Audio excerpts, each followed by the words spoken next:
scarcity mindset is the belief that you're just never going to have enough, whether it's money or food, whatever it is. It's this idea that your actions will never take you to the results that you desire.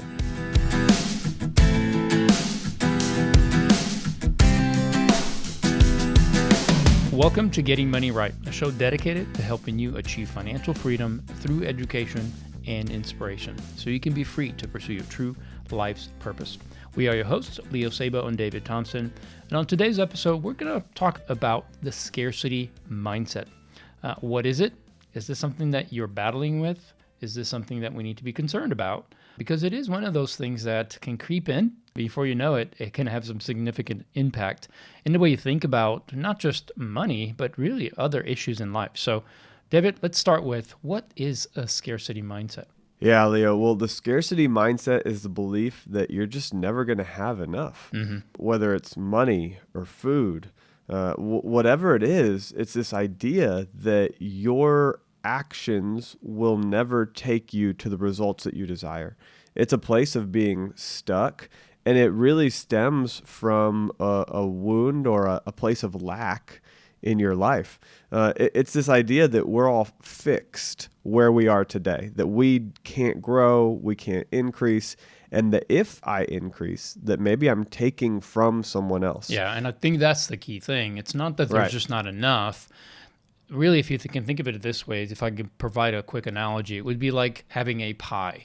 Yeah. The whole world is a pie, and there's so many people in the world, and as we distribute what's available in the world, there's only so much, right? There's only so much air, there's only so much land, there's only so much wealth.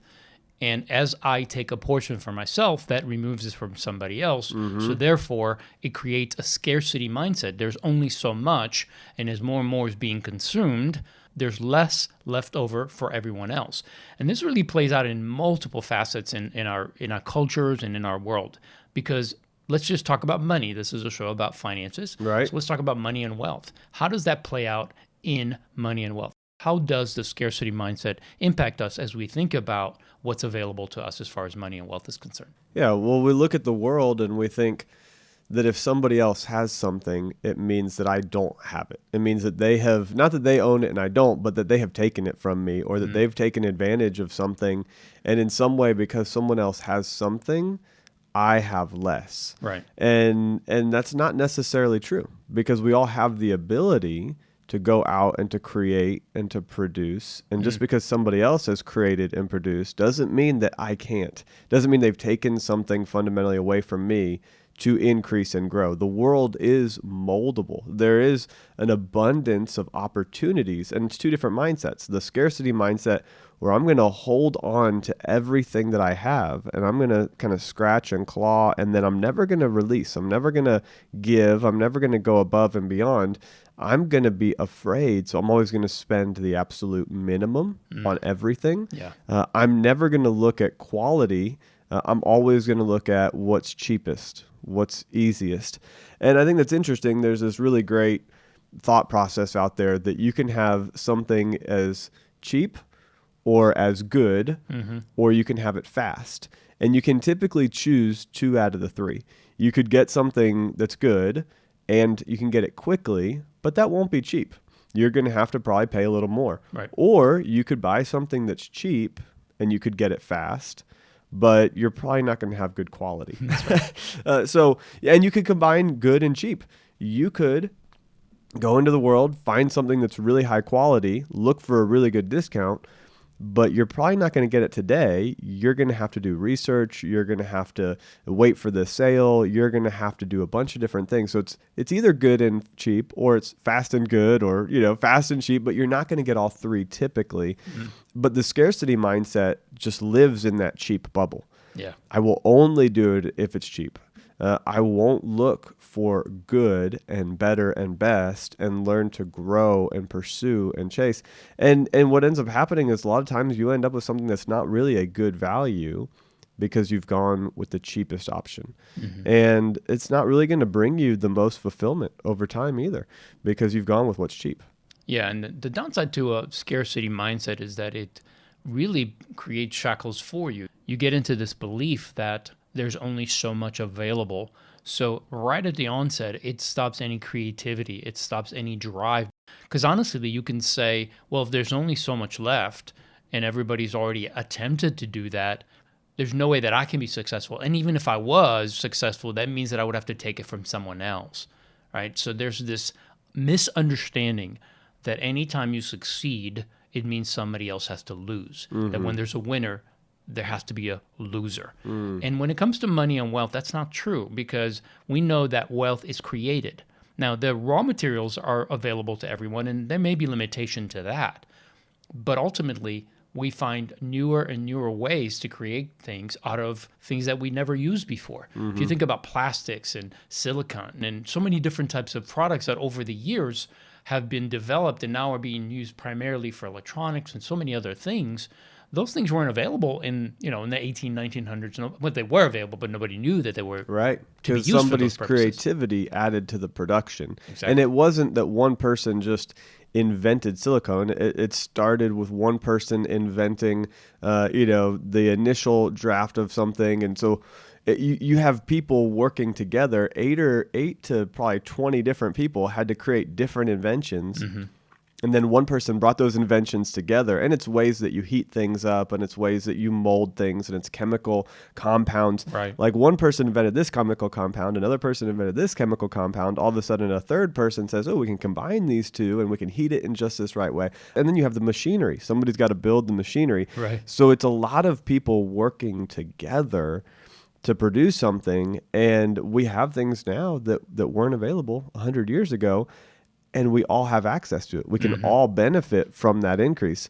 There may be somebody who made $1 million from inventing, plastics and silicone, or being a factory that sold it, but I'm not mad at that person, because then I can use the plastic that they created to help me in my business and to help me in what I'm doing today. I use plastic all the time for my daily life. I'm not mad at the person who now is a millionaire based on their creativity and production. Right. I'm actually thinking, great, now I can use this as I go about my business.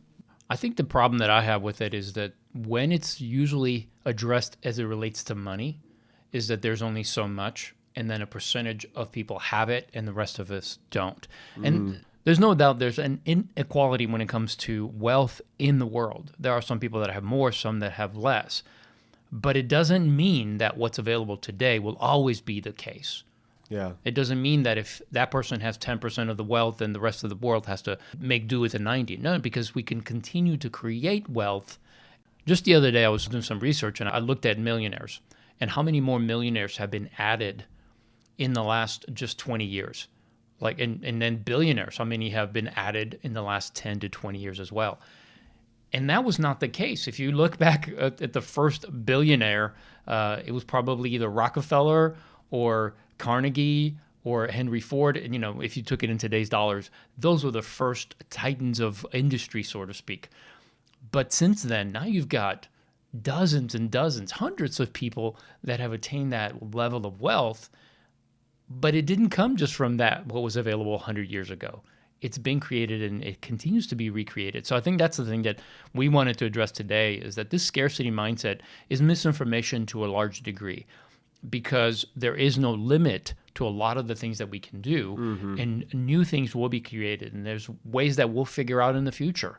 Different materials today that we're not using to the utmost capability of those materials will be discovered, and people will figure out how to do certain things. If you look at just a microchip, something that wasn't even available 70, 80 years ago, and now it's in everything, right? I mean, our phones, and they're so minute and so small that you need a magnifying glass just to be able to see the individual components. Well, all of that had to be created, right?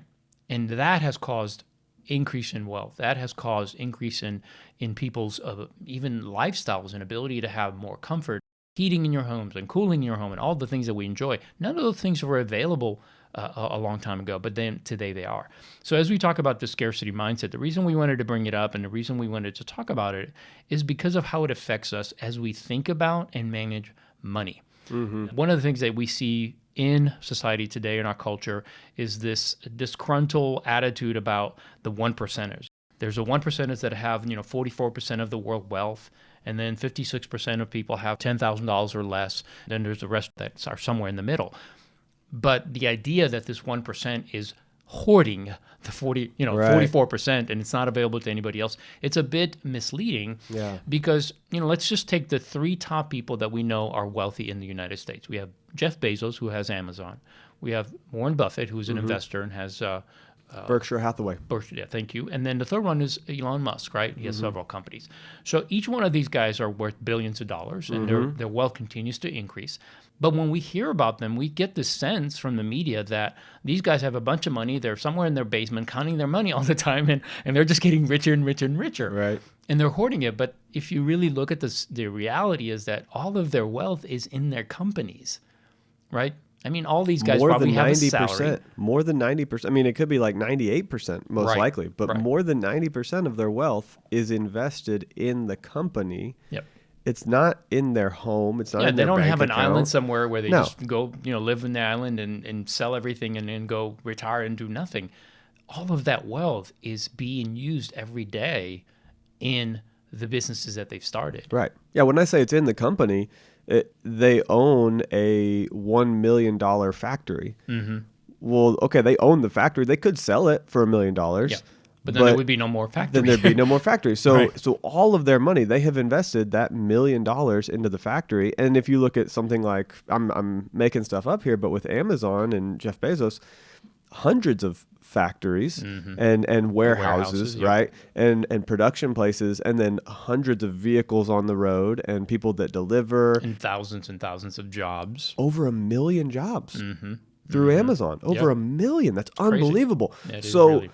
So the money is not in his personal bank account at home. The money is inside the building. It's inside the car. He has bought the car so that somebody else can drive products to somebody else's house to make a delivery. He's paying the individual to make the delivery. He's paying for the air conditioning in the factory to take care of the employee who's driving the company-owned car, who has a safety service officer there on site, keeping people safe, making sure that all the government OSHA standards are followed. I mean, all of this is being funded by his quote-unquote personal wealth that he owns. When I was looking at this and I was going through the media headlines, so-and-so owns this much, so-and-so owns this much, so-and-so owns this much. Yep. I just thought, what if you changed one word? What if you changed it from owns to manages? Okay. What if Jeff Bezos manages billions of dollars? Yep. There's truth that he owns it, but really he's managing it. Yep. He's not sitting on it. It doesn't say he spends billions of dollars. Right. He owns or manages. Same thing. He manages this. And who is more qualified to manage that billions of dollars than the guy who started? I don't know exactly his origin story, but my understanding is that he, was selling books out of his garage type of deal. He started in his garage, started selling books, right, in the 90s. He's one of the first .com folks that built a website and said, instead of buying books in a bookstore, let's sell them online. And that's kind of how Amazon got started, and made mistakes and learned as he made mistakes and hired somebody and, was winning and was losing and, learned how the internet works and learned how search engine optimization works and learned how to build algorithms so that when you're searching for Christmas gifts on Black Friday, it's the easiest place to shop. That's his goal, is to make it the easiest. His whole goal in life is to use billions of dollars to make your life easier when you go shopping. That's his whole goal in life. I mean, I don't know him personally, but that's what he does every day is he figures out how to manage billions of dollars to the service of David Thompson and Leo Sabo and Jane Doe and a million people on this earth. It's crazy. And that benefits obviously him as well, but it's a scarcity mindset that tries to make you believe that he is doing it selfishly in order to serve himself and hurt everyone else. Well, I can tell you, when I get to order something today and get it either later today or the next day delivered to my house, that's a benefit to me. I am not cussing out Bezos for doing it. I am thankful that he actually did this. Right.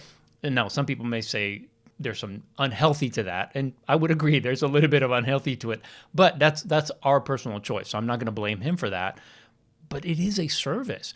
And honestly, he has incentives to serve people, because as he serves people well, then he is also served. Right. His wealth continued to increase.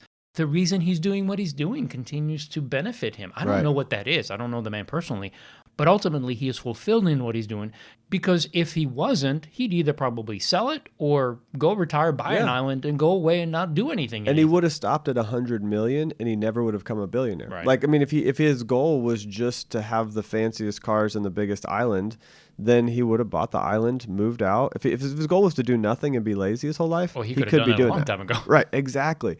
Instead, and we're saying him, but not just him, but and I don't know how the company's organized, but the president and the CEO and the vice presidents and the managers of the different companies below him, they may increase in wealth, but it's because they have incentive to. Right. And that incentive is extremely important. If you have a scarcity mindset, you lose incentive. Yes. Because you believe that you're stuck. You believe that only the rich can make it. Yeah. And instead, what the mindset should be is, I have opportunity. I am uniquely gifted with certain skills, talents, abilities. Where can I creatively go serve people?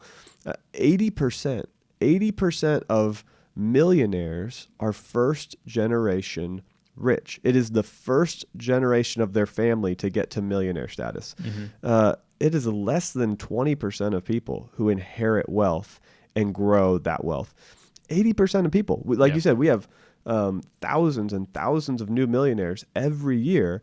And it's because we have the ability in the U.S. to create companies, to have private property that the government doesn't control, or that we're not required to, as soon as we get something, give it to somebody else. Right. Because think about the other options. You have Bezos, who's incentivized to serve people really well, highly efficiently. His business success depends on it. Right. If he doesn't do a good job, then people stop buying, stop using the service, and then he's in trouble. He loses all of that wealth that he now possesses. Exactly. So yes, he has a very good incentive. It used to be 7-day delivery. And then he had incentive to bring it down to 2-day delivery. And then there's incentive now where you can get same-day delivery. You pay a little more, but he has an incentive to serve people well, to be efficient. If you gave all of those resources, let's say you took all of his billions of dollars and you handed it to the government and told them to manage Amazon and to make sure that people got their packages the next day if they wanted it, 2 days later if they wanted it. We know what's going to happen. We already have a good model of that. Yeah, you see it. And the thing is, it's about incentive. The government, and I say the government, the elected officials don't have the same incentive to serve people. Now, you could say, oh, but they're good people. Their heart is right. We're only going to elect the nicest people, the best people that love people. That's who we're going to elect. And that is the goal when you do elections. You want to elect the best people. But the actual incentive, once you're elected, you don't have a financial reward. You don't have an increase to go and serve people well. You're actually more incentivized to be corrupt, because that's how you get an increase. That's right. You do special deals for your family or for your constituents. So you serve a small group of people to the detriment of another group of people. Exactly. The incentives are wrong. And so when you have the government manage a lot, and you take away from an individual who has good incentives and you hand it to an organization that doesn't have the same incentives, that's where you lose a ton of efficiency. And we've talked about, or there's this idea that you could take all the wealth in the world. And I believe this, that you could take all the wealth in the world, you could totally redistribute it, and everybody would have the same amount of money, but within 5 years or 10 years or 20 years, the good managers would take that equal portion of wealth that they got and they would increase it. They would go build, they'd produce, they'd create, they would manage well. So I said, let's change from owner to manager. It's not that I own this money, I'm managing this money. The good managers in the next 5, 10, 20 years would have again become the wealthy, and the poor managers would again become the poor. And so what do Leo and I want? Every day, we want to provide education so that everyone has the opportunity to get money right. So no matter what you've been entrusted with to manage, no matter where you are today, let's say you're starting at zero. Let's say that you are one of those people who's hoping to be the first generation in your family to make $1 million. We want to provide you with the tools to get there. We want to give you the 4 steps to purposeful financial living. We want you to spend on purpose and to save before you spend and to increase your margin and to invest wisely. But that's up to you to do. To take it away from somebody else is a scarcity mindset, saying that they have something that I don't have today, therefore I have to take it from them. And I think that's the symptom, is that you get to such a place of scarcity that instead of looking inward and saying, okay, how can I serve people and increase? You look outward and say, how can I take what somebody else has? Because what they got must have come from something that was evil. Like they must have earned their wealth in an evil way. Now, I have empathy in my top 5 strengths. So I feel pain and I feel bad for people that are struggling and that don't have wealth. I feel that. And that's why we created Getting Money Right, is we want to help all people. We want to lift all tides. Right. But what I don't want to do is have a scarcity mentality that tells me I have to take away from somebody else in order for me to increase. Because that's not healthy for me. I may harm that person, but you know who I'm really harming long-term is myself. Because I've taught myself that the only way I can get ahead is to take from someone else. That is not a good place to be. That is not a recipe for long-term winning at life. And so that's why we want to deal with a scarcity mindset.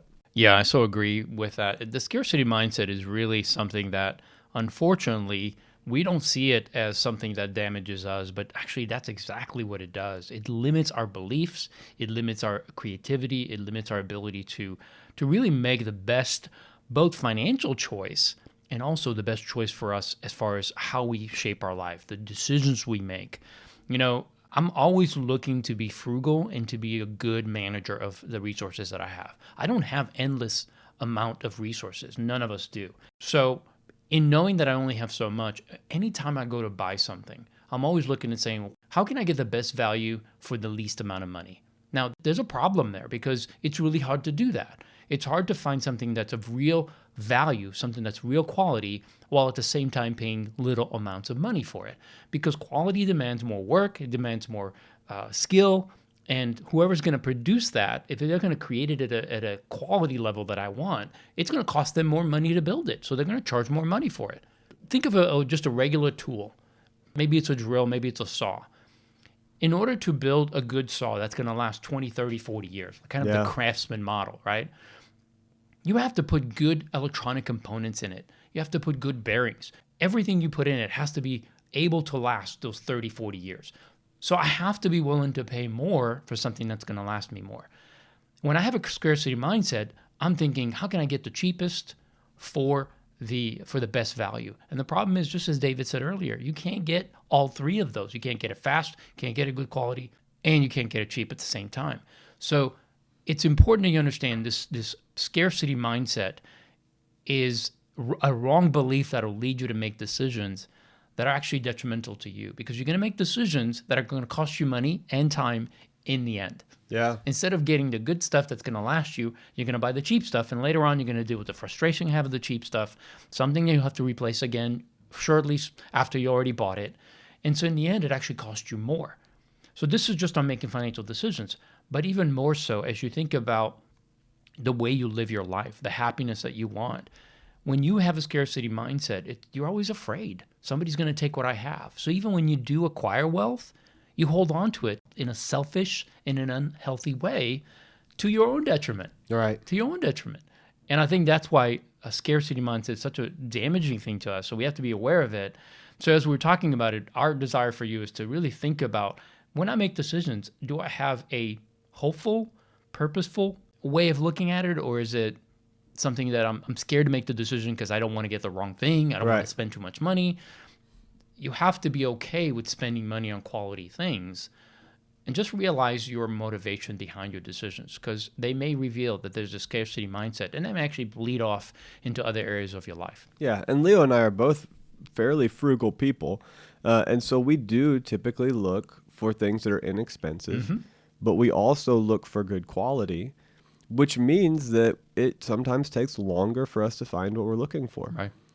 But when you've done that for a long time, when you've been on the frugal side, and all of a sudden you begin to have a little bit more margin to invest, then you have to balance out your time. And you have to say, oh, maybe it's worth it for me to make this decision faster and to pay a little more to still get that good quality. But I'm going to have to pay more if I want the good quality. And so the good, cheap, fast, I think it's a great framework for saying, okay, if I've always lived in cheap and fast and I got low quality, well, then maybe it's time to switch to cheap and good, but it's a little bit slower. So that's why we always talk about being content with what you have, and we talk about delayed gratification.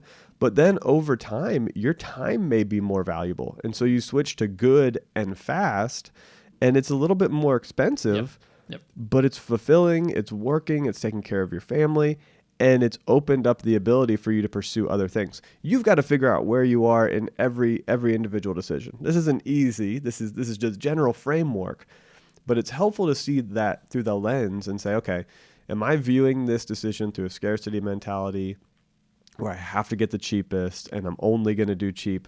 It's a tough place to live your whole life there. And it's probably not going to be healthy for you long term if you're stuck there forever. Yeah. So let me share a couple of things that you might consider as you're trying to figure out, do I deal with this? Is this something that's a part of my process as I make decisions? One, if you're taking too much time to do research, we're talking hours and hours and hours or months of research just to buy something that's like $50. That's probably overkill. You might have a scarcity mindset. If you're consistently looking at spending the least amount possible while also demanding the best quality, it's unrealistic. You have a mindset that says, I don't want to pay for something quality. I want to get it the cheapest, lowest possible. And sometimes that comes across when you're trying to make a deal with somebody. Let's say you go to Facebook Marketplace or Craigslist and you find something that you know is well below the market value, meaning somebody's selling it because they don't longer want it, whatever, and it's in good shape, but yet you want it like at a quarter of the price. Well, that's unreasonable. And the person knows it's unreasonable, and they're not going to sell it to you that way. Don't be mad about that. Consider the fact that you are getting a good deal and you're getting good quality product, and be okay with paying for it. But if you're seeing these kind of things where you're constantly demanding something that's unrealistic or just taking a long time to make a decision on spending money, it may be that maybe there's an unhealthy perspective on money, and maybe that scarcity mindset has creeped in, and you're thinking, I don't want to lose. I don't want to lose. I don't want to lose. There's no guarantees. You got to be freed up to really enjoy your life. And that means that you spend the money you need to spend, make the decision in the shortest amount of time as possible. And I really struggle with this because, like David said, we always want to get a good deal. We want to be good stewards. But there are some things that will point to the fact that maybe this thing's creeping in, and keep an eye on it. Yeah, I love that. Well, Leo and I have been working on something. It is before our shows and after our shows, we've been building and creating and tweaking, and we want to introduce it to you over the next couple months. And it's always been our desire that we would provide really practical ways to serve our listeners.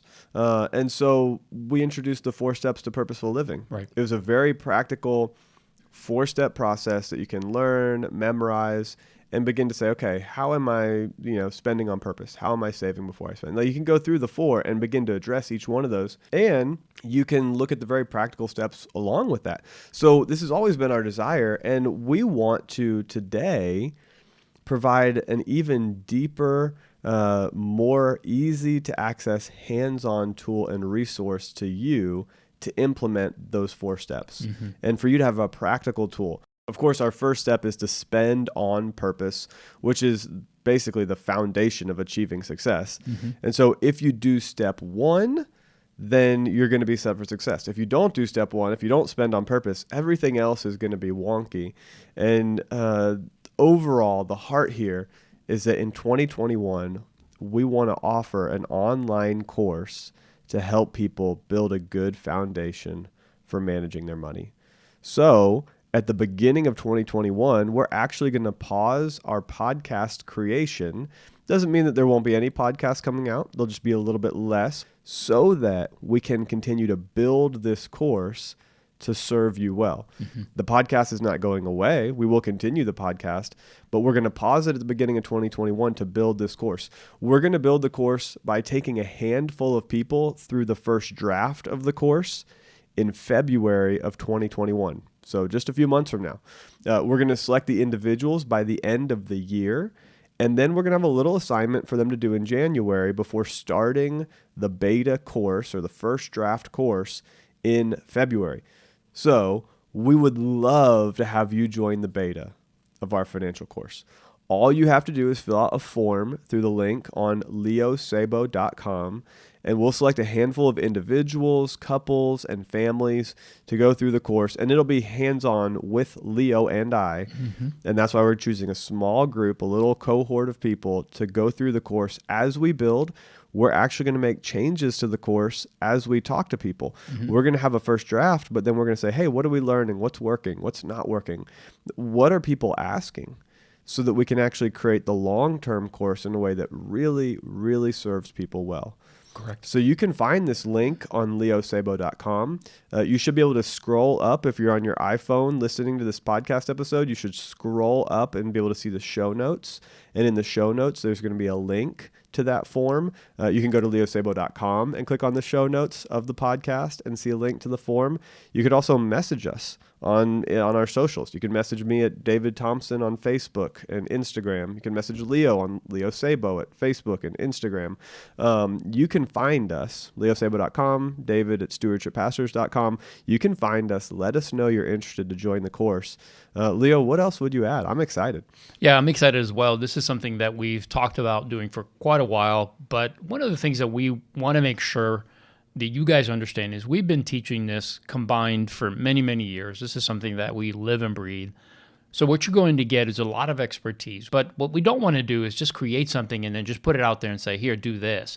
We want to make sure we're building something that's the most effective journey that you or anyone else in the future can take to make sure that they can get to having a good foundation for managing their money, take the fastest route to there so that they can have confidence in managing their money. And we thought the best way to do that is to actually take a small group of people through this beta course so that we can create a course that's going to be the most effective. So we're going to ask that those people that are part of this course would give us a little bit of grace because we're going to walk through this. We're going to give you a lot of one-on-one time to make sure that we're including everything that you guys think needs to be included.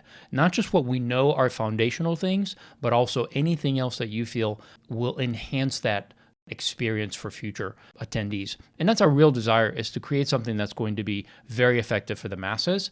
And so we're going to take our time and build something that's really good. So we do want your help. If you are interested in going through this, there's a couple of things that you should consider. One, if you're married, of course, we would want both of you to be part of it. If you're a single person, great. We'd love to have you as well. But what we would want you to consider is that there is some homework here. There's going to be some work that you're going to do. We're going to give you instructions, but you're going to have to commit to this process. So please don't sign up unless you look at your calendar and say, I can make this a priority. This is very important because not only will you benefit, but so will everyone else that's part of this. That's right. Well, I hope that you've enjoyed this episode. I hope that you're as excited about this new course as Leo and I, talking about spending on purpose, actually building that foundational plan. And come check out leosabo.com for more resources and tools. Go over to stewardshippastors.com for more resources and tools. And overall, we just hope that you've enjoyed this episode and that you'll join us next time so that together we can keep getting money right.